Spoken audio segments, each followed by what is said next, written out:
మెదక్ జిల్లా నర్సాపూర్ నియోజకవర్గంలో క్రిస్టమస్ సందర్భంగా క్రైస్తవులకు దుస్తుల పంపిణీలో పాల్గొన్నారు నర్సాపూర్ నియోజకవర్గ ఎమ్మెల్యే సునీతా లక్ష్మారెడ్డి। ఈ సందర్భంగా వారు మాట్లాడుతూ క్రిస్మస్ పండుగను అందరూ కలిసిమెలిసి జరుపుకోవాలని తెలపడం జరిగింది। అంతేకాకుండా క్రిస్మస్ వేడుకల్లో పేదవారికి తెలంగాణ ప్రభుత్వం తరపున బట్టలను పంపిణీ చేయడం జరుగుతుందని తెలిపారు। ఈ కార్యక్రమంలో భాగంగా ఎమ్మెల్యే మరియు ప్రభుత్వ అధికారులు, వార్డు కౌన్సిలర్లు, ప్రజలు పాల్గొన్నారు।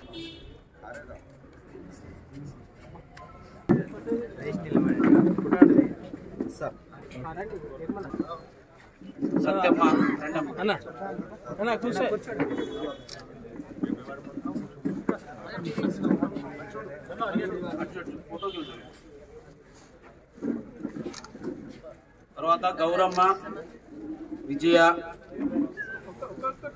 ఏ మంజుల,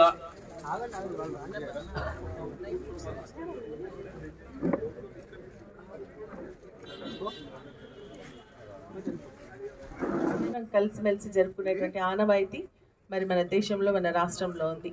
అందుకనే ఈరోజు క్రిస్మస్ పండుగ కూడా మరి అందరం కలిసిమెలిసి మరి ఈ యొక్క పండుగను జరుపుకోవాలన్న ఆలోచనతో మరి ఆనాడు కేసీఆర్ గారు కానీ మరి ఈరోజు ప్రభుత్వం కానీ మనకు ఫీస్ట్ జరుపుకోవడానికి మరి డబ్బులు కూడా కేటాయిస్తూ మరి పేదవారికి బట్టలు లేవు పండుగకు అన్నటువంటి పరిస్థితి ఉండకూడదు అన్న ఆలోచనతో మరి బట్టల పంపిణీ కార్యక్రమాన్ని మన తెలంగాణ ప్రభుత్వం ప్రారంభిస్తే ఇప్పుడు దాన్ని కంటిన్యూ చేస్తూ ఈరోజు మళ్ళీ మన బట్టల పంపిణీ కార్యక్రమాన్ని కూడా మన క్రిస్మస్ గిఫ్ట్స్ని కూడా ఈరోజు ఇవ్వడం జరుగుతుందని చెప్పేసి కూడా నేను తెలియజేస్తా ఉన్నా। మరి మనందరం కూడా మరి సంతోషంగా ఈ పండుగలు జరుపుకోవాలని చెప్పేసి నేను కోరుకుంటూ మరి నేను శాసనసభ్యురాలు అయిన తర్వాత మొట్టమొదటిగా వచ్చినటువంటి పండుగ క్రిస్మస్ పండుగ అని చెప్పేసి కూడా ఈ కార్యక్రమంలో పాల్పంచుకునేటువంటి అవకాశం మాకు లభించడం నిజంగా చాలా సంతోషంగా ఉంది అని చెప్పేసి కూడా నేను తెలియజేస్తా ఉన్నా।